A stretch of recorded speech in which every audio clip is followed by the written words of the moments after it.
Bonjour à tous et bienvenue dans l'invité de l'écho sur France 24. François Hollande s'est rendu en Turquie en début de semaine, première visite d'État dans ce pays depuis 22 ans.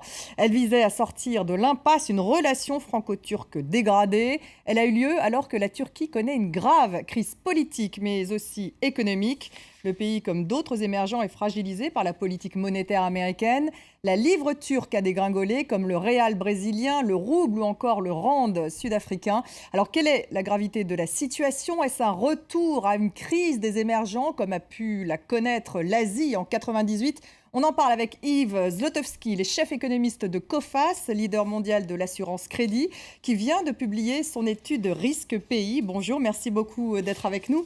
Bonjour. Alors, dans la liste de ces émergents qui connaissent ces turbulences, on va commencer par la Turquie, puisque François Hollande s'est rendu à Ankara. Il y avait une atmosphère délétère, atmosphère politique de corruption autour d'Erdogan. Le fils d'Erdogan, même cité dans une affaire de corruption.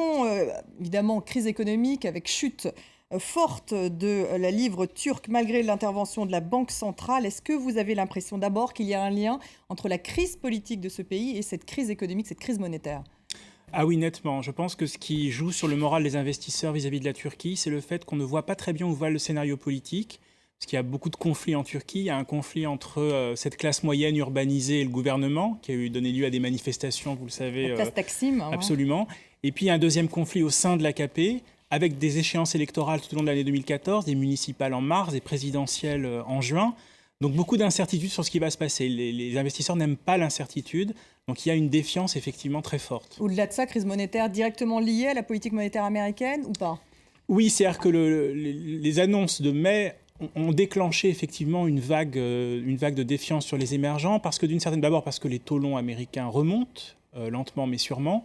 Ça, c'est lié au fait que la Fed, justement, commence à limiter sa politique quantitative. Absolument, limite ses achats d'actifs. Donc, premier point. Et puis, deuxième point, il y a un certain rebalancement des risques. Ce qu'on voit quand même, c'est que la situation des pays émergents se détériore au niveau de la croissance, au niveau des équilibres externes. Mais la situation américaine se confirme comme étant bonne. La zone euro sort de la récession. Donc il y a une réappréciation des risques qui aussi est au cœur de ces mouvements de capitaux. Alors, ce qu'on voit aussi, c'est que l'action des banques centrales ne fonctionne plus. Comment se fait-il que, alors que la Banque centrale d'Afrique du Sud est intervenue, la banque turque, bien sûr, la banque russe, enfin, donc l'ensemble des banques de ces pays, finalement, n'ont pas réussi à soutenir leur monnaie? Comment l'expliquer? D'abord, c'est une bonne chose qu'elles interviennent. Ce n'était pas le cas il y a 10-15 ans où les banques centrales, les institutions des pays émergents étaient complètement tétanisées face à une crise. Aujourd'hui, on voit qu'elles interviennent, qu'elles prennent en main les choses, et quand même, c'est une bonne chose.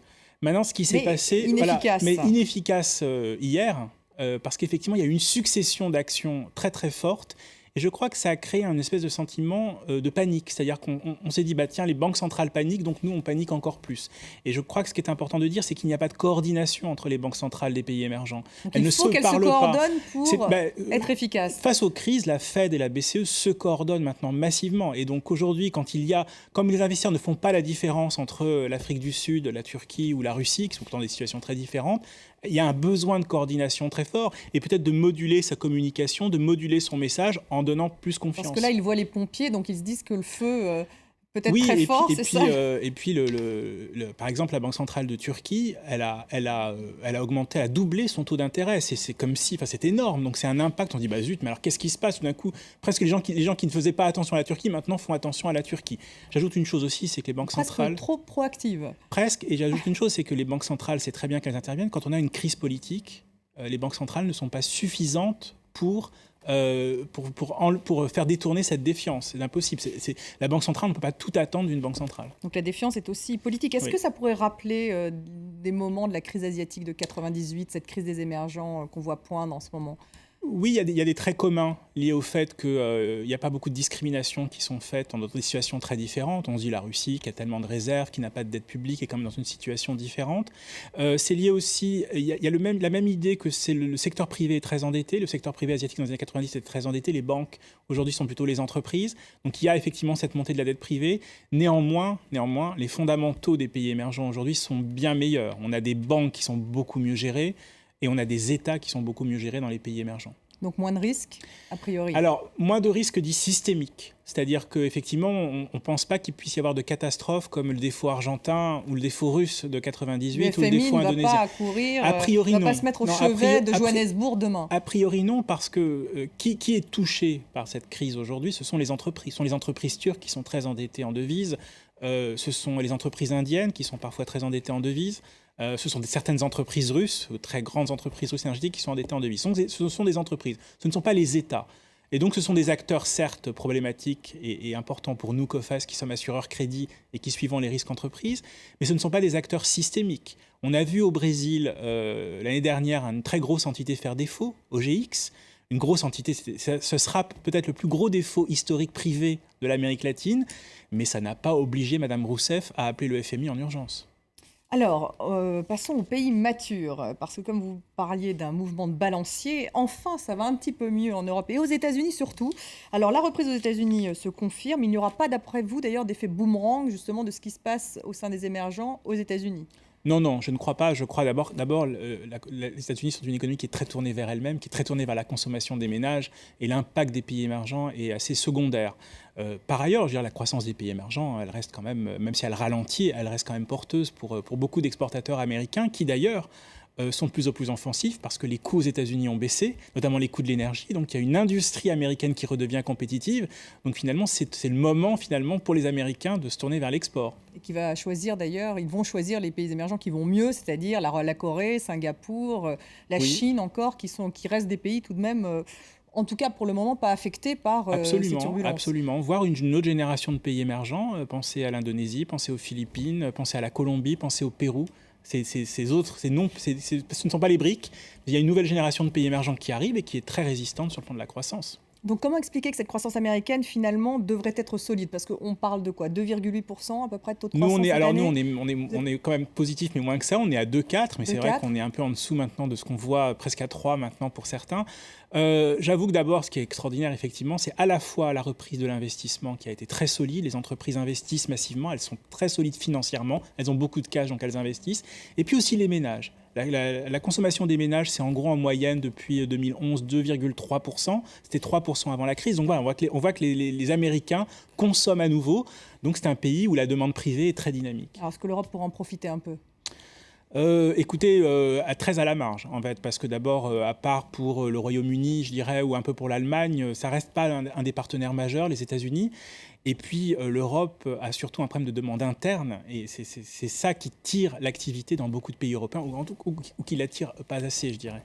Mais elle voit tout de même la fin du tunnel cette année, l'Europe? Oui, d'abord c'est très important, c'est la fin de la récession en Europe du Sud, donc ça c'est une bonne nouvelle, c'est pas une croissance extraordinaire. L'Irlande d'ailleurs, j'ai vu, profite d'une notation intéressante là cette année. Alors pour nous effectivement, on a reclassé dans nos évaluations pays l'Irlande en A3, donc au niveau de la France et du Royaume-Uni.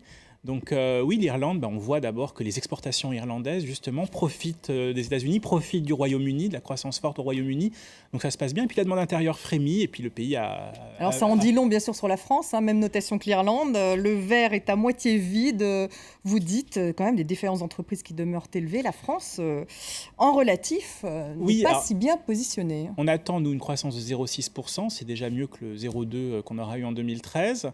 La force française, c'est qu'il y a une espèce de résilience de la consommation. Donc il y a toujours les mêmes forces de l'économie française, mais en même temps, effectivement, les marges des entreprises s'érodent. Donc on voit un nombre de défaillances à niveau élevé. On voit aussi que le compte courant français sera encore déficitaire, et alors que les choses se rétablissent au niveau des comptes courants en Europe du Sud. Donc effectivement, en relatif, la France semble aujourd'hui avoir des problèmes, et surtout la croissance française 0,6, c'est pas génial, mais c'est surtout inférieur à la... Il faut 1,6% de croissance pour créer des emplois. Il faut aussi 1,6% de croissance pour faire baisser les défaillances en France. Donc on n'y est pas. On n'y est pas. Les investissements directs étrangers, manifestement, ont dégringolé de 77% l'année dernière, d'après le rapport tout nouveau de la CNUSED. Qu'en pensez-vous? C'est tout de même... très forte chute de ces investissements privés. D'abord, il faut regarder exactement ce qu'il y a derrière ces chiffres. Je crois qu'effectivement, c'est l'indication qu'il y a un problème de compétitivité en France. Il y a un problème de compétitivité prix, un problème de compétitivité qualité. La France est dans une espèce de situation intermédiaire entre les deux. Néanmoins, sur le long terme, la France a toujours été une terre de très forte attraction des investissements étrangers, notamment grâce à ses infrastructures qui sont très solides. Donc je pense qu'il y a peut-être un moment conjoncturel qui est difficile. Quand même les infrastructures, c'est quelque chose qui dure, qui sont là.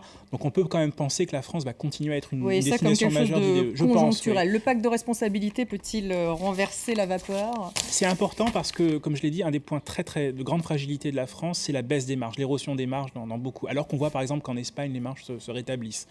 Donc c'est très important. Va dans ce sens. Ça va dans ce sens. Après, il faut voir comment l'application se fera. Et je dirais qu'il y a un peu urgence là aujourd'hui. Or le délai d'application est long. Merci.